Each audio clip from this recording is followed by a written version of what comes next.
Hi friends, എല്ലാവർക്കും പുതിയൊരു വീഡിയോയിലേക്ക് സ്വാഗതം.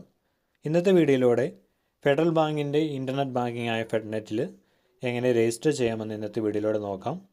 നമുക്ക് പെട്ടെന്ന് തന്നെ നിമിഷങ്ങൾക്കുള്ളിൽ നമുക്ക് രജിസ്റ്റർ ചെയ്യാൻ സാധിക്കും. അപ്പോൾ വീഡിയോ സ്കിപ്പ് ചെയ്യാതെ കാണുക. അപ്പോൾ ആദ്യം ഇനി ഗൂഗിൾ ഓപ്പൺ ചെയ്യുക. ഇപ്പോൾ ഗൂഗിൾ ഇപ്പോൾ ഓപ്പണായി വന്നിട്ടുണ്ടായാൽ www.federalbank.co.in എന്ന് ടൈപ്പ് ചെയ്യുക, എന്നിട്ട് സെർച്ച് ചെയ്യുക. അപ്പോൾ ഇവിടെ താഴെ ഫെഡറൽ ബാങ്ക് എന്ന് പറഞ്ഞ ഓപ്ഷൻ കാണാം. അതിൻ്റെ തൊട്ട് താഴെയായിട്ട് ഫെഡ്നെറ്റ് രജിസ്ട്രേഷൻ എന്ന് പറഞ്ഞ ഓപ്ഷൻ കാണാം. അപ്പോൾ ആ ഓപ്ഷനിൽ ക്ലിക്ക് ചെയ്യുക. അപ്പോൾ ക്ലിക്ക് ചെയ്ത് ഇങ്ങനെ ഒരു പേജിലേക്ക് വരും. അവിടെ താഴത്തേക്ക് ഒന്ന് സ്ക്രോൾ ചെയ്ത് കഴിയുമ്പോൾ ഇവിടെ രജിസ്റ്റർ ഓൺലൈൻ എന്ന് പറഞ്ഞൊരു ഓപ്ഷൻ കാണാം. ആ ഓപ്ഷനിൽ ക്ലിക്ക് ചെയ്യുക. അപ്പോൾ ഇങ്ങനെ ഒരു പേജിലേക്ക് വരും. അവിടെ നമ്മുടെ ഫെഡറൽ ബാങ്കിൻ്റെ 14 ഡിജിറ്റുള്ള അക്കൗണ്ട് നമ്പർ ഇവിടെ എൻ്റർ ചെയ്ത് കൊടുക്കുക. എൻ്റർ ചെയ്തിട്ട് ഇവിടെ താഴെ കാണുന്ന ഒരു ക്യാപ്ച കോഡ് ഉണ്ടല്ലോ, ആ കോഡ് ഇവിടെ ടൈപ്പ് ചെയ്യുക. അത് കഴിഞ്ഞ് കണ്ടിന്യൂ എന്ന ഓപ്ഷൻ ക്ലിക്ക് ചെയ്യുക.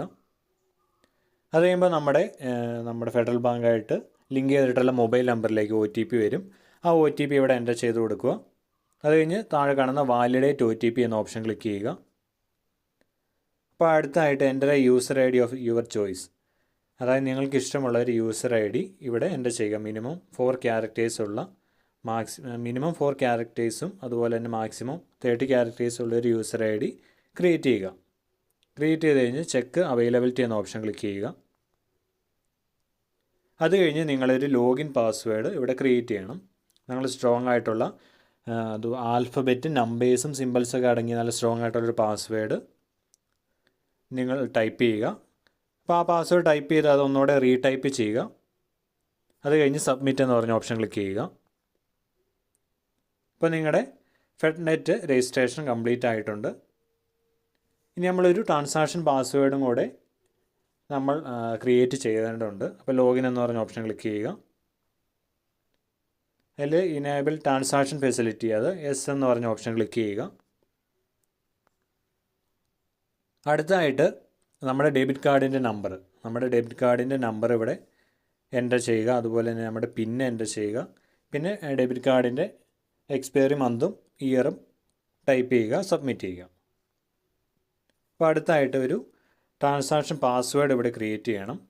അത് സ്ട്രോങ് ആയിട്ടുള്ളൊരു പാസ്വേഡ് ഇവിടെ ക്രിയേറ്റ് ചെയ്യുക, അത് റീഎൻ്റർ ചെയ്യുക. അത് കഴിഞ്ഞ് സബ്മിറ്റ് ചെയ്യുക. അപ്പോൾ ട്രാൻസാക്ഷൻ പാസ്വേഡും ഇവിടെ കംപ്ലീറ്റ് ആയിട്ടുണ്ട്. അപ്പോൾ ഒരു OTPയും കൂടെ വരും. ആ OTP ക്ലിക്ക് ചെയ്ത് വാലിഡേറ്റ് OTP എന്ന ഓപ്ഷൻ ക്ലിക്ക് ചെയ്യുക. അത് കഴിഞ്ഞ് secure and safe responsible usage guidelines എന്ന് പറഞ്ഞൊരു ഓപ്ഷൻ വന്നിട്ടുണ്ട്. ആ ടേംസ് ആൻഡ് കണ്ടീഷനാണ്. ആ രണ്ടും അക്സെപ്റ്റ് ചെയ്തിട്ട് സബ്മിറ്റ് ചെയ്യുക. അപ്പോൾ ഇത്തരം കാര്യങ്ങൾ ചെയ്ത് കഴിയുമ്പോഴത്തേനും നമ്മുടെ ഫെഡ്നെറ്റ് രജിസ്ട്രേഷൻ ഫുള്ളായിട്ട് കംപ്ലീറ്റ് ആവുന്നതാണ്. ഇങ്ങനെ വളരെ എളുപ്പത്തിൽ നമുക്ക് ഫെഡ്നെറ്റിൽ രജിസ്റ്റർ ചെയ്യാൻ സാധിക്കുന്നതാണ്. എല്ലാവർക്കും വീഡിയോ മനസ്സിലായെന്ന് വിചാരിക്കുന്നു. അപ്പോൾ ബൈ ഫ്രണ്ട്സ്.